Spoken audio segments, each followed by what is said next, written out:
క్రీస్తుల అలసిన వారిని ఊరడించు మాటలు జనవరి 26.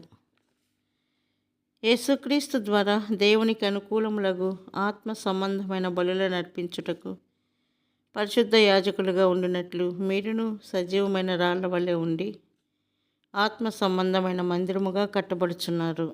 1 పేతురు 2:5.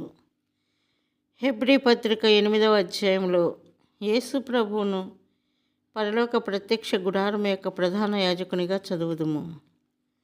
భూమి మీదనున్న ప్రత్యక్ష గుడారమును మోషే నిర్మించెను. ఇప్పుడు పరలోక ప్రత్యక్ష గుడారము ప్రభు అయిన యేసుక్రీస్తు ద్వారానే నిర్మించబడెను.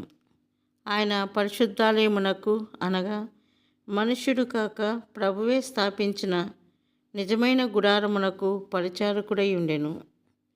పాత నిబంధన కాలంలో ఎలాగున మనఃపూర్వకముగా బంగారు, తుమ్మకర్ర, ఇత్తడి మరియు ఇనుము వంటి ప్రతిష్టార్పణలను తెచ్చుట ద్వారా ప్రత్యక్ష గుడారం యొక్క నిర్మాణములో పాలు పొందగలిగిరో, అలాగే నేడు క్రీస్తు ప్రభునందు విశ్వాసముంచిన మనలో ప్రతి ఒక్కరూ ప్రత్యక్ష గుడారం యొక్క భాగముగా నగు ఆధిక్యత కలిగి ఉన్నాము.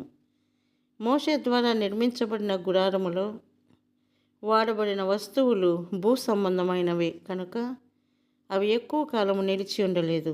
ఇప్పుడు మన ప్రభు తానే నిత్యమైన గుడారమును నిర్మించుచుండగా మనలో ప్రతి ఒక్కరూ దాని యందు కొంత భాగమును తీసుకొనగలము. మనము ఏమైతే కలిగి ఉన్నామో దానిలో కొంచెం అర్పించుట కాదు, కానీ మనము సమస్తమును అర్పించవలెను. మనమందరము కలిసి ప్రభు అయిన యేసుక్రీస్తు యొక్క శిరసత్వం క్రింద పరలోక నమూనా ప్రకారము పరిశుద్ధ స్థలముగా నిర్మించబడుచున్నాము. హెబ్రీ 8:5లో మనము చదువుచున్నట్లు, మునుపటి గుడారము నిజమైన పరలోక గుడారము యొక్క ఛాయ మాత్రమే. దేవుడు మోషేకు ప్రత్యక్ష గుడారం యొక్క నమూనాను ఇచ్చుటకు మునుపు అతనిని సినాయి పర్వతం మీద 40 పగళ్ళు 40 రాత్రులు ఉంచెను. దానికి ముందు అరణ్యములో 40 సంవత్సరములు అతనిని ఉంచెను. ఆ సమయంలో అతడు తన సొంత జ్ఞానము నుండి సంపూర్ణముగా ఖాళీ చేయబడెను. తరువాత దేవుడు అతనికి నమూనాను ఇచ్చెను మరియు అతడు ఏదీనూ మార్చకుండా ఆయన ఉపదేశములను అనుసరించవలసి ఉన్నది. దేవుని ద్వారానే పూర్తి నమూనా ఇవ్వబడినప్పటికీ అది కేవలము ఛాయయే. ఇప్పుడైతే ప్రభు అయిన యేసుక్రీస్తు హస్తకృతము కానిది అయితే మన సహకారముతో నిజమైన గుడారమును నిర్మించుచున్నాడు.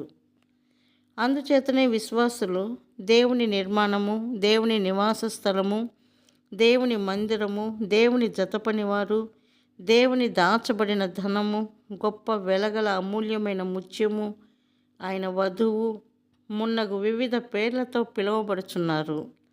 ఈ పేర్లన్నీ మన పరలోక స్థితిని బయలుపరచును.